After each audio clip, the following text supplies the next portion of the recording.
जय हिंद दोस्तों, वंदे मातरम। देखिए, किसी भी चीज़ को लेकर जब क्लैरिटी हमारे सामने रहती है तो हम उस चीज़ को ज़्यादा अच्छे से समझ भी पाते हैं। यूक्रेन और रशिया के बीच में इस समय जो भी कुछ चल रहा है वो दुनिया के सामने है। उससे किसको फ़ायदा हो रहा है, किसको नुकसान हो रहा है, बस इसकी परिभाषा इस बार बदल चुकी है।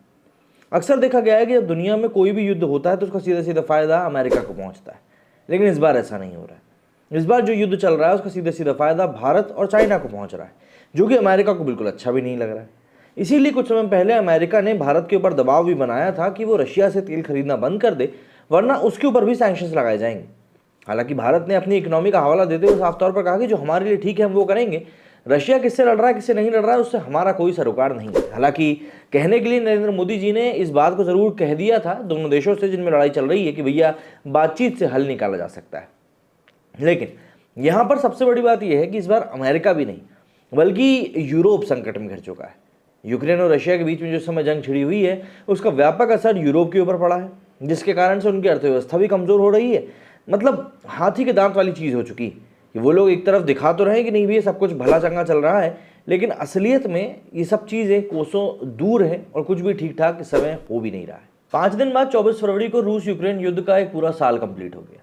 वैसे तो इसे एक तरफा जंग माना जा रहा था, लेकिन अमेरिका और उसके सहयोगी इसमें कूद पड़े। उन्होंने यूक्रेन को हथियार दिए और रूस पर पाबंदियां भी लगा दी। रूस के स्वर्ण और विदेशी मुद्रा भंडार के तकरीबन 300 अरब डॉलर इन पाबंदियों की भेंट चढ़ गए।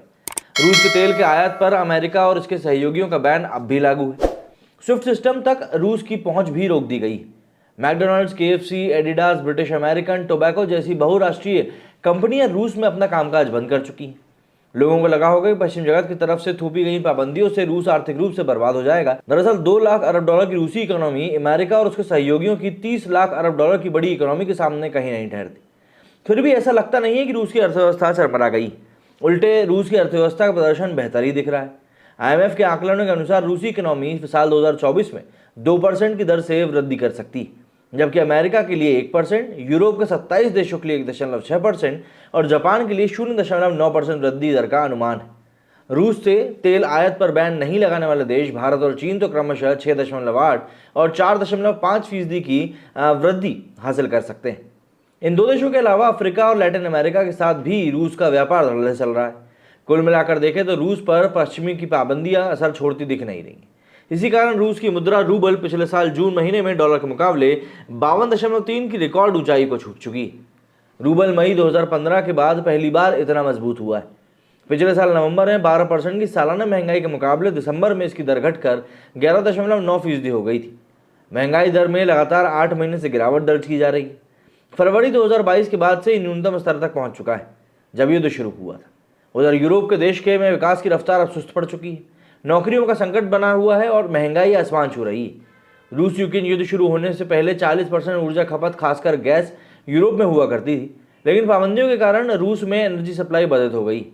इसके बदले अमेरिका से महंगी कीमतों पर ऊर्जा आपूर्ति की जा रही है, यानी यूरोप पर बड़ा आर्थिक बोझ इस समय बढ़ चुका है। इससे यूरोप की सरकारों का बजट घाटा भी बढ़ गया है। बढ़ते बजट घाटे को सिर्फ तेज आर्थिक वृद्धि से ही पाटा जा सकता है, लेकिन यूरोजोन में तो आर्थिक वृद्धि की दर घट चुकी है। इसका असर सरकारी कर्जों पर भी पड़ा है, जो 2019 में 83% के मुकाबले 2022 में 96% तक पहुंच गया है। ऊर्जा और खाद्य वस्तुओं की कीमतों में वृद्धि से सरकारी कर्जों में और 2% की वृद्धि का अनुमान लगाया जा रहा है। अमेरिका में महंगाई काबू में आने का कोई संकेत दे नहीं रही है। जून 2022 में वहां 40 वर्षों में 9.1% की रिकॉर्ड महंगाई दर्ज करी गई थी। अभी अमेरिका में महंगाई दर 6.5% के स्तर पर है, जो कि फेड के 2% के टारगेट से 3 गुना से भी ज़्यादा है।